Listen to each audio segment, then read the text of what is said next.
Welcome back to the case study of Vanitas. Anime review, episode number 12. We're reviewing the final episode of the first Cour of the case study of Vanitas anime. Episode 12, Point of Departure. Yeah, this one covers a few different chapters per se. Yes. It finished up chapter 19, adapting, the 5 pages from last week's episode. They adapted 2 more pages of chapter 20.5, aka chapter 21, the entirety of 22, and almost the entirety of 23, with the exception of, the last 4 pages.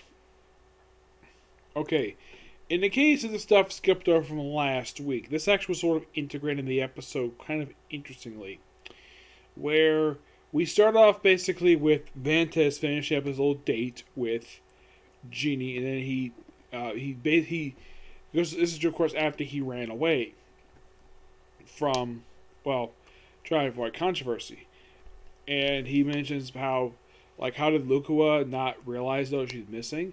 She says, "Oh yeah, she's given a day off to do this." And where's Lukua? He's with his brother, the Grand Duke's brother. Yep. And who gave permission to basically come here? Lord Revan. And he suspects something really odd is happening with Noe. So he races out to find him, and he is still in bed. Yes, what they reveal what happened prior to this is it's a pretty interesting way how they do this. Where just before he heads back to the hotel, we see what happened. What was basically what we ended off last week with that little point where we actually have Lord Revan biting Noe in the neck. And you would think that because he basically said he likes both humans and vampires, that he was going to kill him. Oh no. He decided to spare him and make him a pawn by giving him some kind of curse mark that's invisible. Yes, and swore him an oath that he will obey any command at the time of his convenience. And he swears to it. And he gets knocked out, and one of his associates, I don't know who this person is. I think this may have been part of the Charlatan parade. I think so, I'm not really sure. It looks like it's an undercover guy. Or just kill him. He's suspicious of the Shapeless One. The Shapeless One is, in fact, is Noe's master and Dominique's grandfather, who is quite young to be a grandfather. So he's returned to his hotel, and apparently he does not remember what happened the night before. And of course, Noe gets back, and of course Dante gets back, and Vanitas gets back at the hotel. Before that, Genie is wondering what's taking Vanitas so long, and then Lord Revan shows up because he found out what happened last episode, where he heard that she bit somebody. It was somebody with their consent, and you're like, I didn't harm any humans. Well, except for the one basically who I had their consent to. And he's like, oh, that's fine. You did not do anything wrong. It was basically just a slight misunderstanding, obviously. Oh yeah, by the way, she calls him Sensei. Well, according to it, the sub translates it, Professor. He did mention last episode that he was a former teacher. So, is he the teacher for Genie? I don't know. It's possible. He gives her his coat because it's chilly out, and they walk off. And they're not seeing the rest of the episode. Then, of course, we have Dominique and Dante looking for Vanitas. They can't find him. And then, now here's the thing. In the manga, there's a character who shows up here who knows Dominique. Here they cut that for some reason. I do not know why, but they did. Yeah, I'm not really sure why they decided only So, last episode, they adapted the first 38 pages of chapter 20.2. Basically, the 21st chapter of the series. They actually went through 2 more pages of this chapter. They did not cover the last 2 pages. Do not know why, but that's basically what they did. So, all of a sudden one of Dante's bats shows up with a little capsule inside. And then he goes to visit Vanitas, who's in his hotel room with Noe. He informs him that the beast of Galifeth is back. The way to describe it in the episode, and it's pretty accurate as describing the manga, it's simply put, the best way to describe this damn thing is that it's this show's version of the Hound of Baskervilles. How much this evil creature from 100 years prior to this series ravaged the countryside, killing 100 women and children. And here's the thing about this creature. They don't know where the heck this thing came from, but do you agree this was in fact a cursed vampire? Really? So you're saying a creature that looks like a giant wolf is a vampire? I have read that vampires can turn into wolves, but how the heck could this be a frickin' vampire? It's a wolf, possibly a werewolf. No, concluded it's a vampire for some reason. Before we continue, there's a brief scene with Ronald and Oliver, where it's like, he accuses Ronald of sneaking about. No, he basically just reading French history. He says, "Oh, don't worry, I didn't do any reading forbidden text." It's basically what he's reading is like non-classified stuff. And if I was him, this is perfectly fine. There's nothing against the rules to read the history. If I was part of this organization, this would be perfectly not against the rules. This would be perfectly legal. And he also threatens Oliver, like, how many paladins do you think I could take down at once? 3, 4, maybe even you. And of course, he thinks about Noe, who he met a couple episodes back. And there's something more with this guy. So, in the case of what happens next with Dante, after explaining what the heck the Beast of Galifeth is, Noe acts really weird. Where he says he wants a taste of Vanitas' blood. Possibly his memories. And Vanitas says, if you do that, I will kill you. And then he jumps out the window. No, he does not jump to the ground. Yes, apparently in this series, people can actually jump into buildings, even if they're... And he's a human. And normally this would kill somebody, but apparently people in this series are very jump happy. It's like he's doing parkour. And what does he do? Lie on the rooftop. Yep, lie on the rooftop. Noah thinks what he said.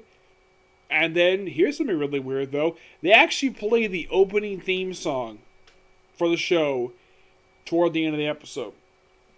And then we see Noe and Vanitas leaving the hotel, a place they've stayed since episode 2. Which is interesting though, the fact they left. And they're going to Galifeth to confront the beast. And how they get there? Steam train, of course. Yep, and of course, Noe does this thing where he's like in such shock and awe over seeing this train and so many people. He actually runs into a mysterious woman, which they actually cut off basically what happens next, right after he meets up with her.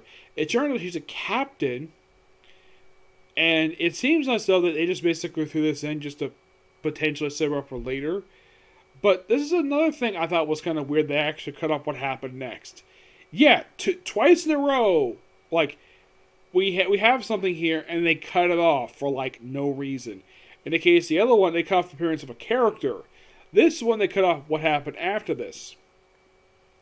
And then we have Vanitas and Noe on the train. By the way, Noe brought his cat, Muar. Yes, he brought his cat with him. And I'm thinking, like, why did he bring his pet taxi with him? Like, the little cubbyhole you kept him in when he came to France, he had the blimp. Apparently, he does think it's necessary to bring that with him. I'm not really sure why he bring the cat with him. I would have thought, though, he would have left that at the hotel. Quite possibly, but who the heck knows? And they go off the train, off to confront the beast. And then we have the closing credits. And then post-credits, we see the charlatan hanging out with this mysterious person. I think it's like What is her name? She actually debuted in episode 24 of the series. Mm-hmm. Yes, it is. What is her name here?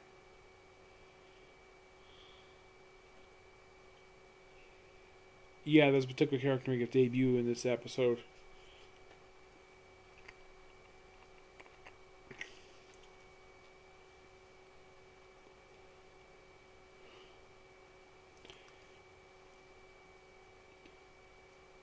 Nanina. So about basically Shari Force.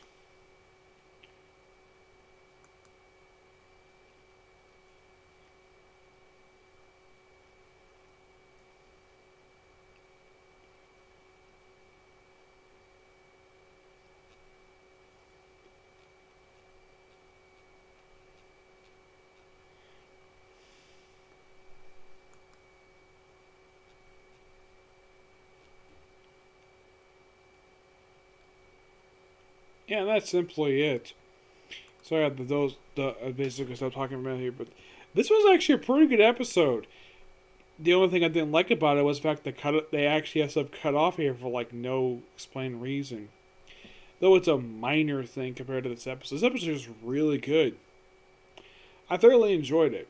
Now, in case you ask, no, I've actually not watched the dub for the series yet. It's not that I don't want to yet, it just I haven't had a chance to yet. Yeah. And I'm looking at the clock. I thought I would have time to be one more anime tonight, but it's proven not to be the case because it's almost 11 o'clock, so. I don't think this will be the only one I probably do tonight. Yep, so more anime delayed because of how late it gets. Well, tonight basically the reason why this is coming out late is because, well, mainly the reason why is because I had a meeting to go to. That was the reason why I only got just this done tonight. I'm glad the fact I got this done. But in the case, next anime I'm going to do, it's going to be My Hero Academia, and it'll be tomorrow. And in case you're curious, though, is the two anime I do tomorrow, are those going to be delayed? Yes, they're going to be delayed. The season finales for both for Miss Kawashi's Dragon Maid and Drugs in the World, they will be delayed by a day. Mainly because I'm slowly trying to catch up with the anime. Yes, so would they maybe be like double up episodes? It's slightly possible, but it's taking me a bit of time to catch up with anime I wasn't able to watch. Now, in the case of the show is done for now. I have not heard of an announcement when the second Cour is coming out yet. 12, I'm not surprised, but at least it's one episode longer to, let's say, Jobless Reincarnation. Yep, but I'll get my final thoughts here on the first Cour of the case study of Vanitas. This show is actually really good. I've been thoroughly enjoying this. I think Studio Bones has done a really good job with the series. Because when you think of that company, Studio Bones, what's the one company you think of when you think of Studio Bones? Why, it's, well, the best way to describe it.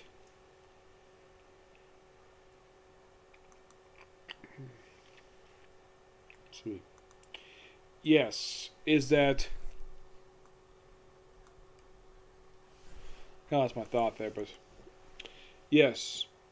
Oh, yeah. My Hero Academia generally is the most particular series that people think of. A lot of the time when people think of Studio Bones, yeah, they're the ones who make this series, and I got my friend Edgar into basically potentially watching the series. I mean, he likes vampires, so why the heck not? Of course, also this company is responsible for Fullmetal Alchemist. Excuse me. Yeah, they both the original, I believe, did the remake as well.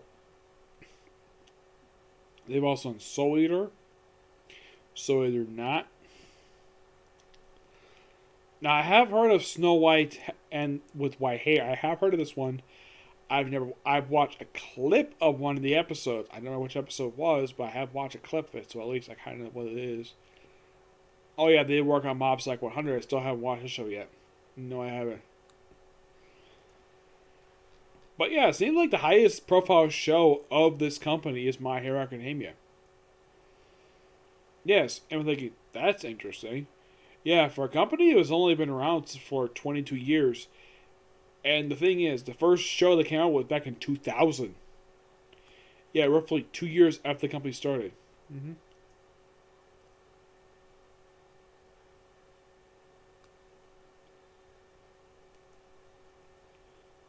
Yep. So yeah, that's the episode review, and that's all I have time to do tonight because it's almost 11, so save for tomorrow. But the first one I'm going to do is My Hero. That'll be the first one I do, then One Piece, then Case Closed, then Boruto. I'm hoping to do it tomorrow.